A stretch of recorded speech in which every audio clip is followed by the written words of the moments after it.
আজকে বুধবার আর আজকে আমি আর দাদা এখন বেরিয়েছি বেগড়ি যাওয়ার জন্য। বেগড়ি যাচ্ছি কিছু দরকারি কাজের জন্য, আর এটা হলো বেগড়ি পেট্রোল পাম্প। তো আজকে বেগড়িটা যাবো একটু শর্টকাট রাস্তা নিয়ে, এখানে বর্মন ডাক্তারের চেম্বারের ওদিকে, অর্থাৎ কেশবপুরের রাস্তায় আমরা ঢুকেছি এখন। আর এই রাস্তাটা সোজা গিয়ে উঠবে, দেখো তো রাস্তাটা গিয়ে উঠলো কেশবপুর নবজীবন সংঘ ক্লাবের কাছে, একদম তিনমাথা মোড়ে। এখানে দাদার আগে যখন মুদিখানা ছিল, দাদা কিছু টাকা ডিউ রেখেছিল, তো সেটা দিতেই আজকে আসা।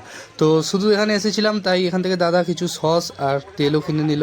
তারপর ভাবলাম যে এখান দিয়ে আমরা আজকে যাব। দেখো, আর এইখানে আজকে বিক্রি হচ্ছে কত ঘুড়ি ল্যাটাই, আর অনেক ভিড় জমেছিল সব ঘুড়ি ল্যাটাই কেনার জন্য। যেহেতু পার্বণ চলছে, পৌষ পার্বণ, বাঙালির একটা আবেগ, বাচ্চাদের একটা আনন্দের মুহূর্ত, কারণ এই সময় ঘুড়ি ওড়ানো। আমরা ছোটবেলায় অনেক ঘুড়ি উড়িয়েছি। বলতে দাদা আমাকে কোথায় নিয়ে চলে এলো আমি কিছু বুঝতেই পারলাম না। কেউ যদি জায়গাটা চেনো আমাকে বলো।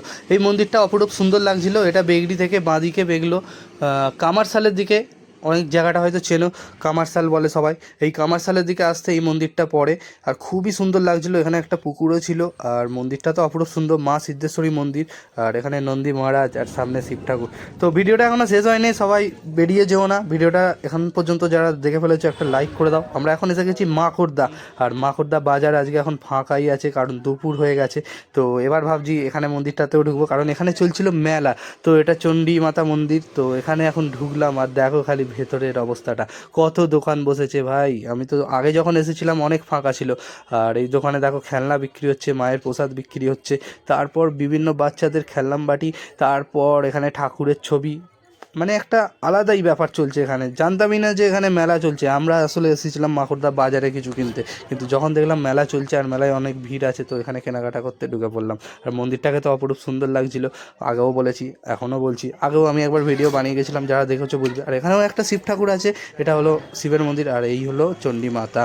সবাই দেখা মাত্র একটা লাইক করে দাও, আর ভিডিওটাকে সবাই শেয়ার করে দাও। মন্দির থেকে বেরিয়ে পড়লাম, আর একদম এই গেটের সামনে এই কাকা বসে। তো এনার কাছে আমি খাচ্ছি এখন ফুচকা। আমি একা খাচ্ছি না, দাদাও খাবে বললো। প্রথমে খাবে না বলেছিল, ফুচকাটাকে ঝাল দিয়ে একটু মাখতে বললাম। আর এখানে কিন্তু 10 টাকায় 4টে ফুচকা দেয়। হ্যাঁ, শেষে কিন্তু একটা শুকনো ফুচকা দেয়, সেটা তো বাধ্যতামূলক, দিতে তো হবেই, তাই না? আর এখানে যদি কেউ জিলিপি কিনতে চাও সেটাও পেয়ে যাবে, একদম মন্দিরের গেটের সামনেই বসে। কিন্তু জিলিপি 200 টাকা কিলো, আমরা তো কিনিনি ভাই, তাই ফিরে চলে এলাম। ভিডিওটা ভালো লাগলে অবশ্যই একটা লাইক করে দিও, আর চ্যানেলে নতুন হলে অবশ্যই সাবস্ক্রাইব করে দিও। ফেসবুক ইনস্টাগ্রাম থেকে দেখলে বলতে হবে আবার ফলোটা করে দিও। চলো টাটা।